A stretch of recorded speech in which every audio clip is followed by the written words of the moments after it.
I want to talk about a little thing. I want to talk about a little thing called Medicare for All. You with me? So I'm going to play a clip. Do you know these people from Pod Save America?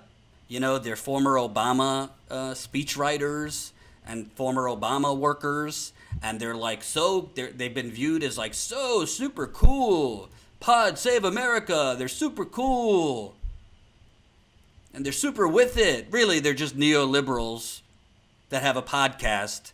White privileged dudes who don't really talk to the rest of America and really have no idea what's going on. There are legitimate policy arguments in favor of a Medicare access approach as opposed to a Medicare for all approach that is not ideological in the sense that it doesn't make you less liberal and it doesn't make you less progressive to view it as a positive outcome because, again, we are all going to end up paying for healthcare.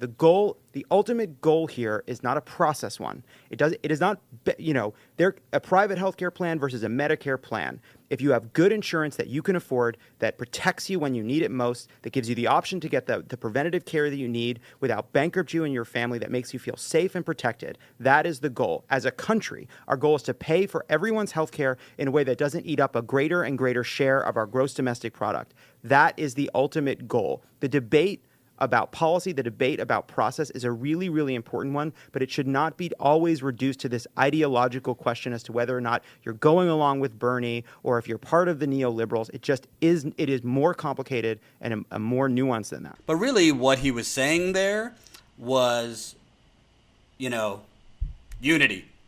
Let's not go after each other because, there's really no big difference between Medicare access and Medicare for all. And you know what I thought? And I tweeted this out, I think yesterday. You know what I thought when I heard this? This sounds like an individual with fantastic health care. This sounds like an individual with great health care, low copays, low deductibles, no hidden, no surprise costs, low copays. The doctors that take his plans are very good. And it seems like a guy with pretty good health care. How do I know? Because he works for a company that's doing really well. And a lot of companies that are doing very well have decent health care. So I thought, if that guy, he was Obama's speechwriter, I believe. If that guy spent some time in like Detroit, in the hood, because I've been there, and I don't call it the hood in a derogatory way. They told me to call it the hood. I didn't call it the hood when I was there. They told me to call it the hood. Or, spend some time in Flint, spend some time in, name your place. It really doesn't matter, because now middle-class towns, you have access to health care. Yeah, I have access to go have some, $100 creme brulee right now. It doesn't mean I can afford to do it. But this is the toxic mentality. This is also, it's very much like these Vox. Vox, it's a website, and they give explainers, and all their stories are like, Medicare for all explained.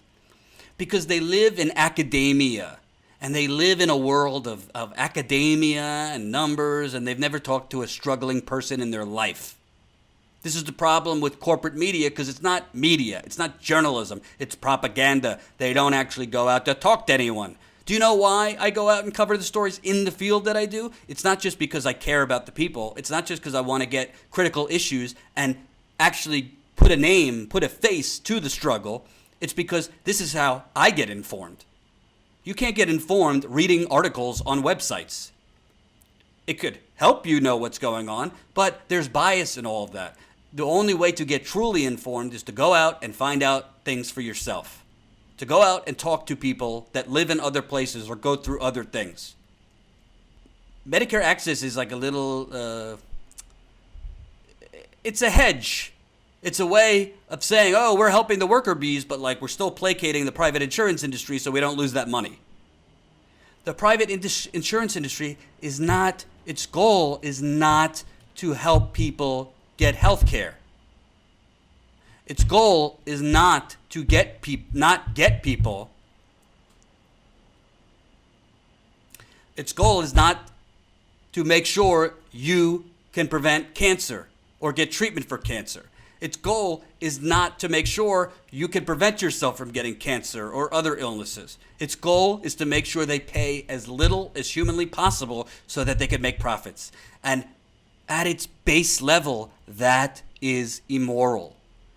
Health insurance should not be a profit-seeking business. It should be a safety net for a civilized country's citizens, because those citizens pay taxes for their government to give them services. It's as simple as that. It should have never been a big industry. That doesn't mean there can't be private doctors. Maybe there's a doctor who's the only doctor in America that could do a certain type of surgery. Or maybe there's a doctor that's the only person who could do XYZ, whatever. And for certain families who could afford it, you go to that doctor. You know, it's like free public college doesn't mean there's not going to be Yale. You could still send your kid to Yale, but that's the very meaning of access. You have access to Yale, but for the majority of people who can't afford to send their kids to Yale, minus them not getting in, you have free public college, so you could at least be on an equal playing field with everybody else that can afford public college. And it's so interesting. I mean, I was in Germany in 2017, and when I talked to, I actually went out to dinner with two, at the time I was at the Young Turks, so two viewers that were fans then. When I brought this up, it was just like foreign to them. They didn't understand it. Like, yeah, I don't get it. It's just like, you're covered here. It's part of being a citizen. That's how it is in most civilized countries, but we're no longer a civilized country. We are an oligarchy. This is the United Corporations of America. So what is he talking about? Well, you know, there's a policy argument between Medicare for all and Medicare Access. No, there's not. Here it is, okay? Private insurance industry? Sorry. I know you're going to lose jobs. Sorry. I'm not belittling losing jobs, but losing jobs in the private healthcare industry versus tens of thousands, hundreds of thousands of people of continuing to be sick and die? Which one's more of a problem? And by the way, Medicare for all would be cheaper for the United States of America long term. So this isn't an issue of what's more fiscally responsible, what's a better plan. This is an issue with neoliberals like that guy don't want to take out the private insurance industry because the private insurance industry has been good to the Democratic Party and is good to the Republican Party. That's it. And you could have Medicare for all and still have private doctors. You could have both. But those private doctors, you're not going to be able to price gouge because you're going to have competition. So, honestly, you shouldn't have got into medicine in the first place if your goal was to become a multimillionaire.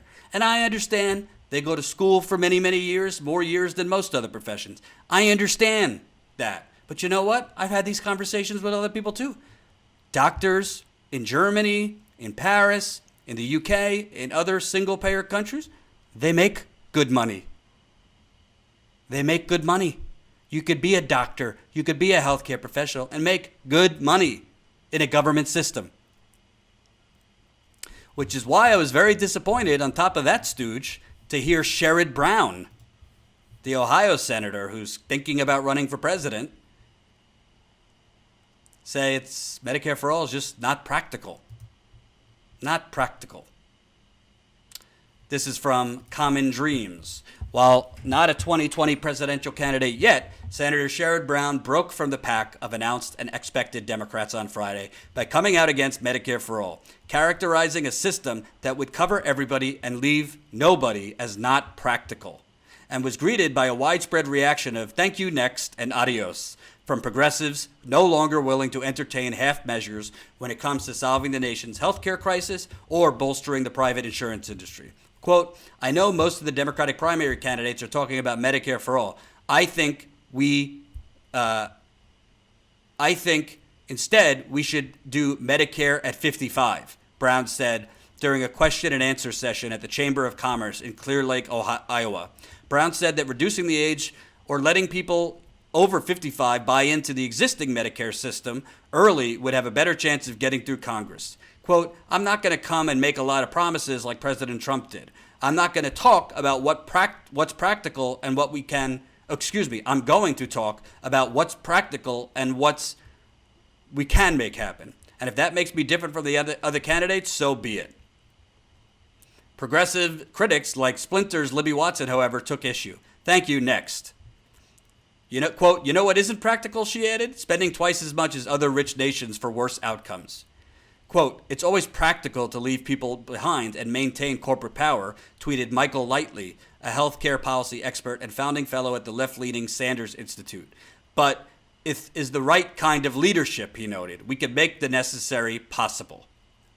Ahead of Brown's comments, Watson on Friday wrote a long and detailed column explaining why the kind of Medicare at 55 or Medicare buy-in plan the senator is proposing, basically a public option but available only to certain segments of the population, is not just bad policy, but bad politics. It's not necessarily that what Brown is calling for would make things worse, she argued. It's that things are already catastrophically bad, and anything that just tinkers around the edges just keeps us in dire straits. So, I don't really care about Sherrod Brown. I wasn't that interested in Sherrod Brown anyway. Is he more progressive than Kamala Harris? Yes, but this is very much like Hillary Clinton. I'm not going to suggest things that aren't practical and can't get through Congress. I'm not going to suggest things that aren't practical that will never happen. I'm just not going to do it. Well, you know what for a long time was said isn't practical and was never going to get through in Congress or even the Supreme Court? Gay marriage. 5 years before gay marriage passed in the Supreme Court. These were the same talking points. Gay marriage can never happen. Same thing goes with civil rights. That's not practical. Black people voting. That's not practical. This is, honestly, conservative talking points. What's practical? Well, you know what? Sherrod Brown, what do I say to you? 70% of Americans want Medicare for all, right? So 52% of Republicans want Medicare for all. So it's very practical because we supposedly live in a republic and a democracy. So republics and democracies are supposed to serve decide on public policy based on the will of the people. Of course, that's not how it actually works in this country. It's the will of the donors. But it's very practical because you have the people behind you. So what you're saying is we can't win. We can't fight donors. We can't fight corrupt politicians. And to that, I do say, next. If you want to be one of these, centrist, we could only do certain things and it'll never get through the Senate. It will never get through Congress. Maybe your thing should be, no, you're never going to get reelected if you vote against the will of the people. You're never going to get reelected if you vote against many, many, many economists who say this will save the country money. Because people can't wait till it is practical. America's life expectancy is going down. You don't see that much in the media, but America's average life expectancy is going down. So I was very disappointed to see that from Sherrod Brown. Frankly, as kindly as I could say it, where's your balls? Because that's not a message that's going to win. And by the way, it's not actually being practical. It's not actually being practical. It's not. Practical is reading a poll and then galvanizing support behind that.